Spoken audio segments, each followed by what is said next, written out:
It is an age of endless war. On the blackened worlds of dwindling stars, lumbering battle mechs, and horrific creations of rampant biotechnology tear at one another in a desperate struggle for survival and dominance. Where once the human sphere lived in a golden age under the banner of the glorious Star League, today, only the unraveling empires of the 6 great realms remain to squabble over horror-scarred waste worlds. In the spaces between, marauders and privateers eke out a cutthroat existence of their own, relying on salvage and thievery to bolster their forces.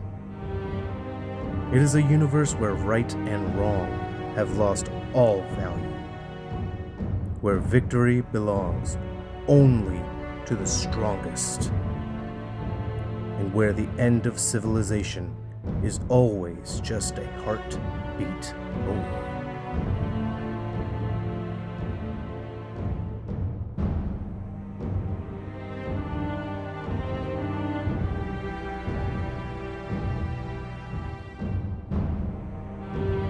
Ever since humankind pulled itself out from the primordial sludge of prehistoric Terra, it has known little beyond savagery and war. From the earliest days of the Neanderthal and the Cro-Magnon to the rise of the tribes of Homo sapiens who would one day found the first city-states, our existence has been one of conflict-driven evolution.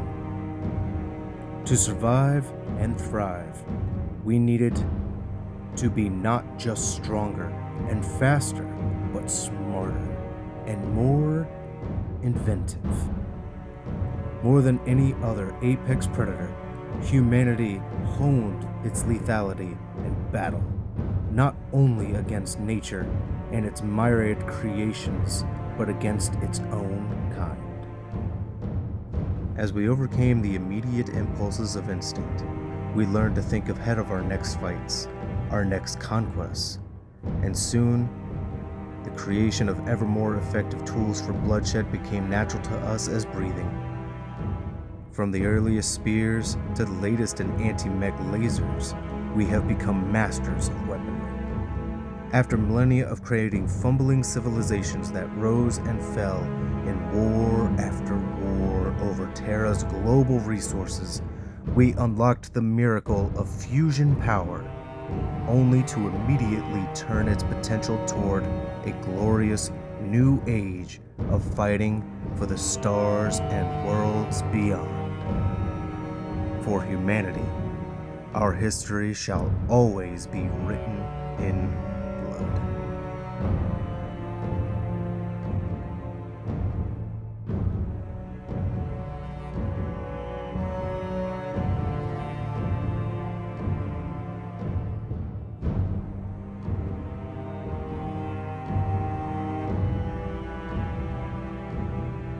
Between the development of practical fusion technology and the subsequent discovery of effective, faster-than-light travel, it was inevitable that humans would reach out to colonize the stars. Be it for the sake of self-enrichment and power, or to escape the oppression of the Terran Alliance, the first world-spanning government in history, new worlds were sought out for exploitation and settlement. The exodus that followed empowered the wealthy and the downtrodden alike.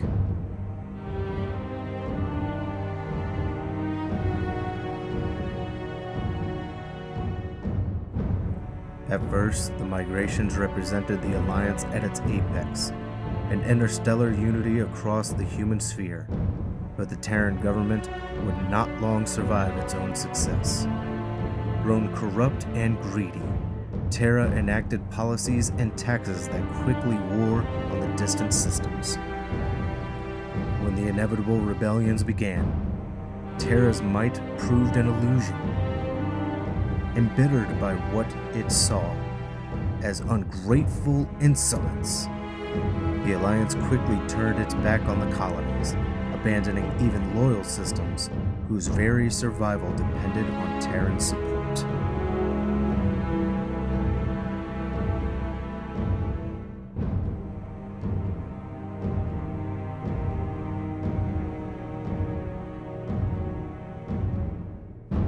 As Terra turned inward and the Alliance collapsed, new governments emerged from the power vacuum, drawn together for trade and mutual defense against an unstoppable cosmos.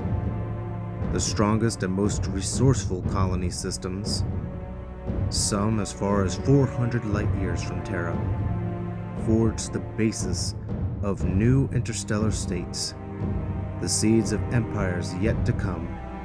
As these emerging powers grew, their clashing borders erupted with conflict.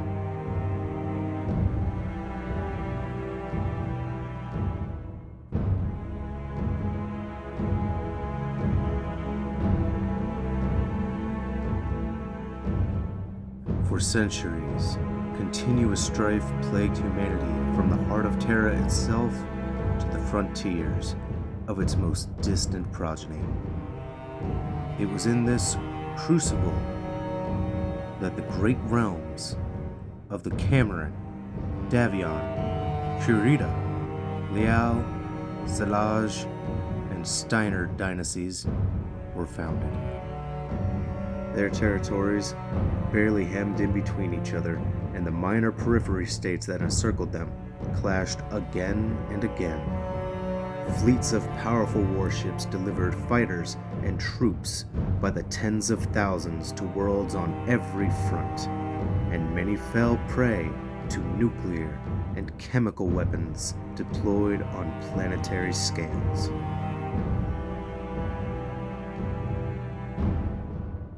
These were the years in which the technologies of warfare, driven by desperation and depravity, grew wild.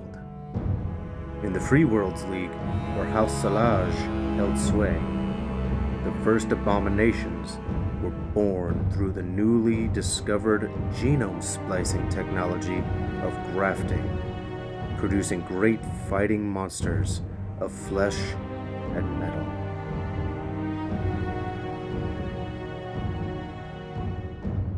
Not to be outdone, the Cameron-ruled Terran hegemony, successor to the fallen Alliance, eventually countered with the development of the first battle mechs.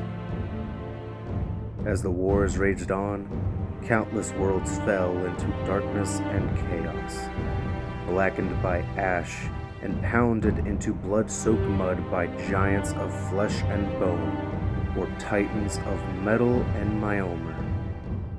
It was only when the horrors of planetary extinctions came too close to their own homes that the realm lords turned increasingly toward their beasts and mechs as their civilized alternative to nuclear annihilation.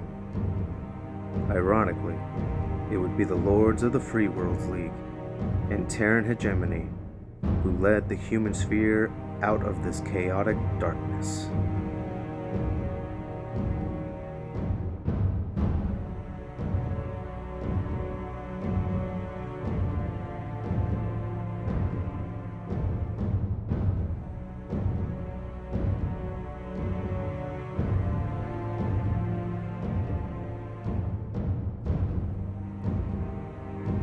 The creation of the Star League heralded an age of great enlightenment that would last for nearly 2 centuries before betrayal from within shattered it.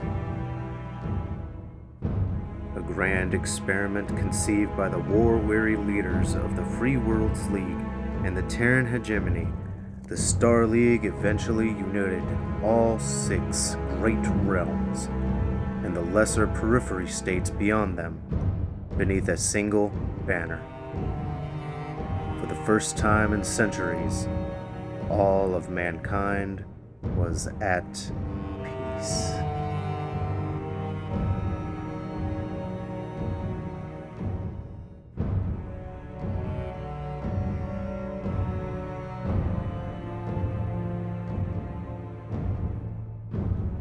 Backed by the power of Terra's royal bloodline, the Cameron dynasty, the elite Star League Knights and their peacekeeper armies maintained order throughout the human sphere. Conflict between noble houses were settled over the bargaining table rather than the battlefield. New technologies were developed, new worlds were discovered and brought to life, and fleets of mighty warships secured the interstellar trade routes. Weapons of mass destruction were outlawed. So too was the use of abominations as instruments of warfare. Grafting biotech was tightly restricted, permitted only for the purposes of human survival and biological research.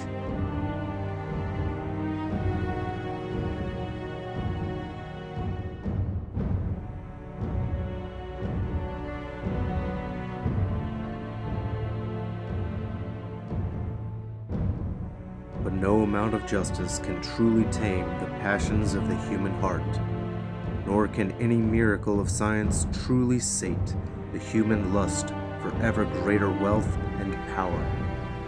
Since time immemorable has the lesson been taught, no golden age may last forever. And so it was within the paradise of the Star League that the seeds of avarice, pride, and wrath were sown. As the decades of prosperity wore on, the realm lords grew restless. Unable to confront one another directly, they began to spar through proxies in the outlying realms of the periphery. But while the myopic lords focused on their more powerful neighbors, they ignored the rising fury of those whose worlds suffered most. In the industrialized systems of the Taurian Republic, they failed to notice the growing resistance to Star League taxation.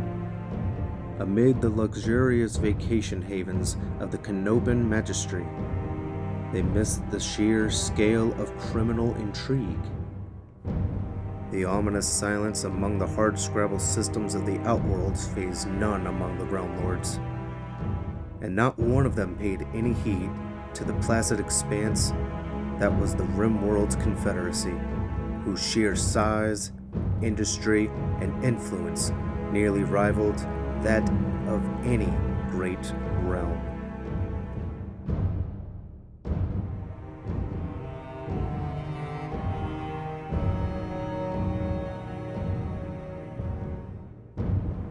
By the 2700s, the growing recalcitrance of the Great Realms weighed heavily on the Cameron dynasty's efforts to maintain Star League stability.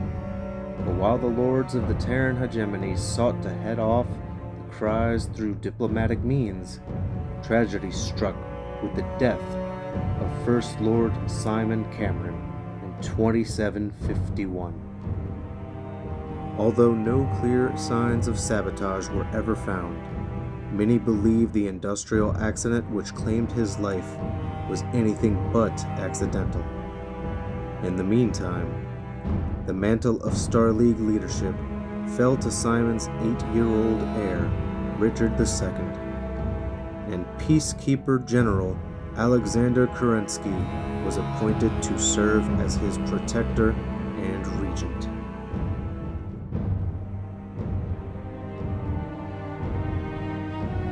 Sensing weakness in their First Lord's youth, the other Realm Lords grew bolder.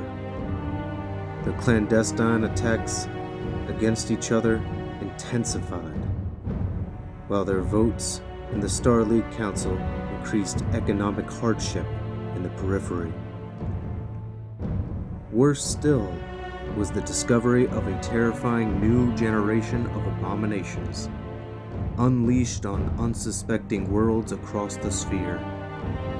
For the creation of these new monsters, the Realm Lords blamed one another and proclaimed their right to respond in kind. It was on this stage of rising hostilities and flagrant disregard for the rule of law that First Lord Cameron found a new ally in Stefan Amaris, High Council of the Rimworld's Confederacy.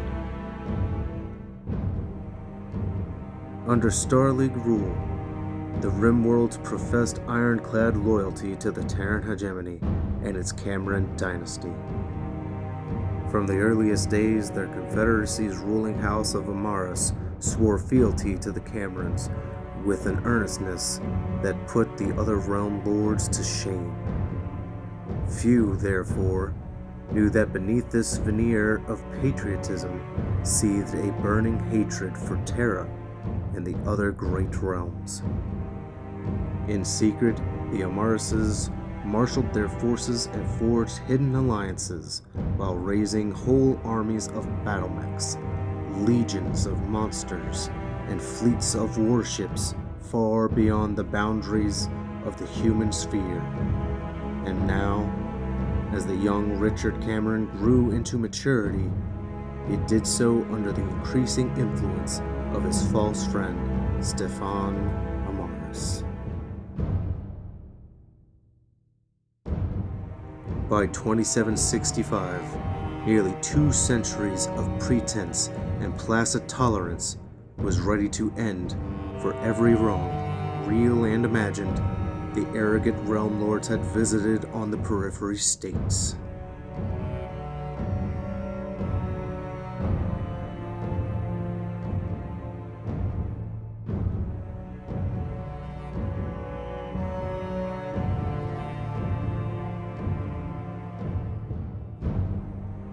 It began with a periphery-wide uprising, far more organized and effective than the Star League could have ever imagined, and open warfare swept across most of the human sphere like a ring of fire. With most of the great realms caught off guard, responsibility for restoring order fell to the Star League Knights and their peacekeepers. In their stead, loyalist forces from still quiescent Rimworld's Confederation moved into hegemony space to assist the Terran Home Guards. In 2766, amid the year-end holidays on Terra, Consul Amaris struck the final blow by assassinating the First Lord and seizing the Cameron throne for himself. Across the hegemony, Confederacy troops swiftly destroyed their home guard counterparts with lightning speed. Within days, the Cameron dynasty was massacred, and the Terran realm was firmly under the control of self-proclaimed Emperor Stefan Amaris.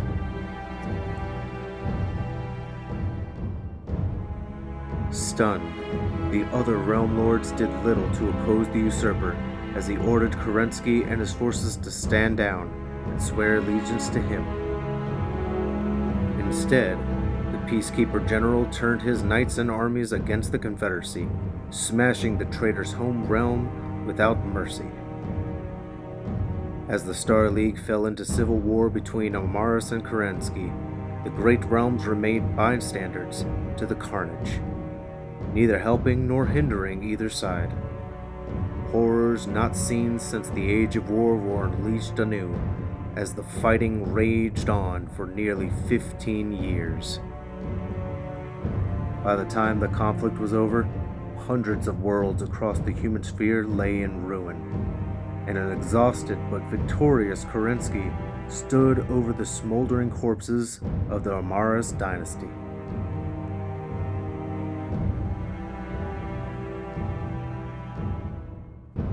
Terra was freed, but its hegemony lay on its deathbed, held together only by the surviving knights and peacekeepers of the Star League. It was not to last. When the other realm lords gathered to decide the League's fate, they agreed only to strip the Peacekeeper General of his rank and position. Then each in turn proclaimed their own dynasty's right to assume the First Lordship. In the 4 years that followed, Kerensky desperately tried to convince the lords to unite once more in the name of peace, only to be rebuffed every time. Without exception, the realm lords chose their fateful course to ruin.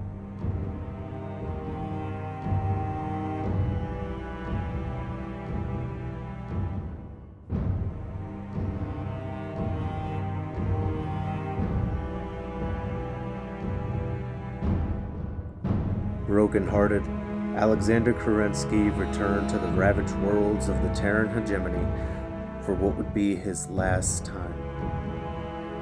There, the defrocked Peacekeeper General summoned his most loyal knights and peacekeepers to Terra, citing the certainty that a new age of war now loomed over the human sphere. He proposed a great exodus into the unknown, hoping to establish a new life far from the corruption and bloodlust of the disintegrating League. A third of the gathered warriors agreed to accompany Kerensky into self-imposed exile. In the year to come, Kerensky's followers coalesced into a grand fleet of vessels destined for the uncharted void.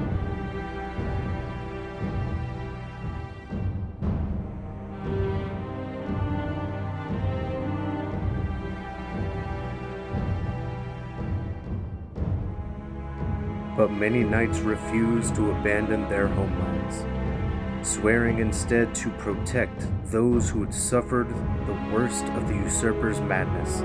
They embraced the struggling remnants of the hegemony government and accepted the authority of its highest-ranking official, Prime Director Jerome Blake.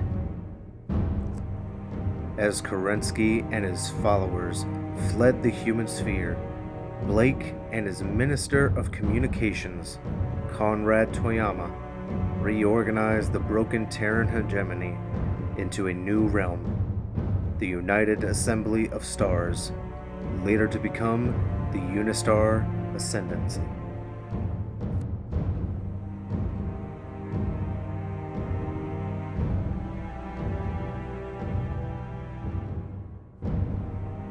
Among the other realms, the fighting had already begun. Fleets of warships, armies of battle mechs, and waves of nuclear and chemical weapons bombarded the border worlds of nearly every great realm. Like the explosion of a supervolcano spewing fire, ash, and molten rock accumulated over centuries of rising pressure, the realm lords indulged the hate they had struggled to suppress for nearly 12 generations, inciting an orgy of blood and death. Worlds were burned and blackened, bombs obliterated factories and schools alike, and innocents died by the billions. Before long, abominations and grafting returned to the battlefield, sparking a horrendous new arms race in biowarfare, with many unsuspecting planets falling prey to whole new breeds of specially crafted apex predators.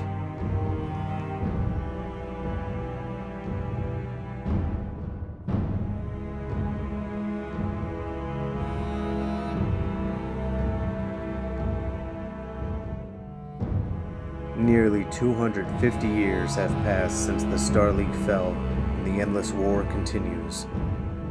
The glory days of humanity's golden age now exist only in the ever fewer history texts that have survived the ongoing carnage. The periphery realms are extinct. Whole swaths of interstellar space have been lost to the various realms, their populations killed off by disease, poison, starvation, and monsters of all forms and sizes. Knowledge and technology have been forgotten, erased on a scale few can even imagine. And still, the realm lords continue to make war over all that remains.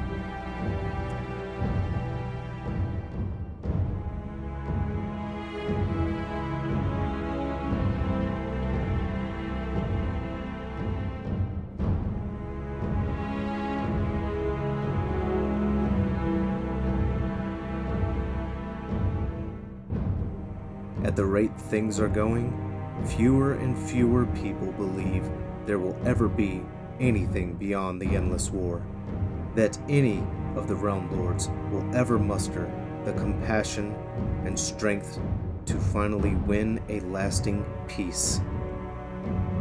But there remain those who believe that somewhere, beyond the human sphere, the exiled survivors of the once mighty Star League Knights and the peacekeeper armies of Alexander Kerensky still survive.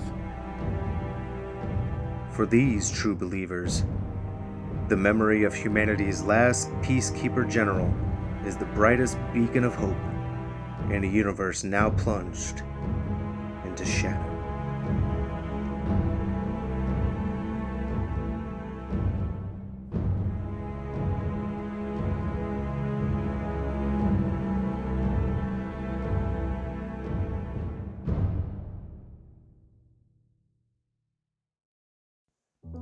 The human sphere of the 31st century is, in many ways, a shadow of its former self. In the golden age of the Star League, it was once a vibrant expanse of more than 3,000 inhabited star systems with a radius of more than 500 light years in all directions from humanity's homeworld of Terra. I would like to thank everyone for joining me for this. This is a project that I was a little nervous to do, and I'm glad that I did it. And if you guys would like to see more, let me know. And if you enjoyed what you saw here, go ahead and consider giving me a subscribe. I paint miniatures, as you can see on the screen, and I do have content for future lore of BattleTech Gothic planned. I would like to discuss all of the houses. Those would be the Realm of the Blood Dragon, Draconic Imperium, otherwise known as House Kirida. The Realm of the Blazing Light, also known as the Shining Kingdoms of Avalon, House Davion. Realm of the Celestial Throne, Golden Unity, House Liao. Realm of the Endless Dynasty, the Collective of the Violet Crux, House Merrick. Realm of Blood and Steel, the Ironclad Alliance, my boys, House Steiner. And the Unistar Ascendancy, otherwise known as Comstar. Again, I seriously thank you guys for joining me for this. I hope you did enjoy. And I would like to do more of these. Like I said, let me know in the comments if you would like more. And I hope to see you guys on the next installment. Take care.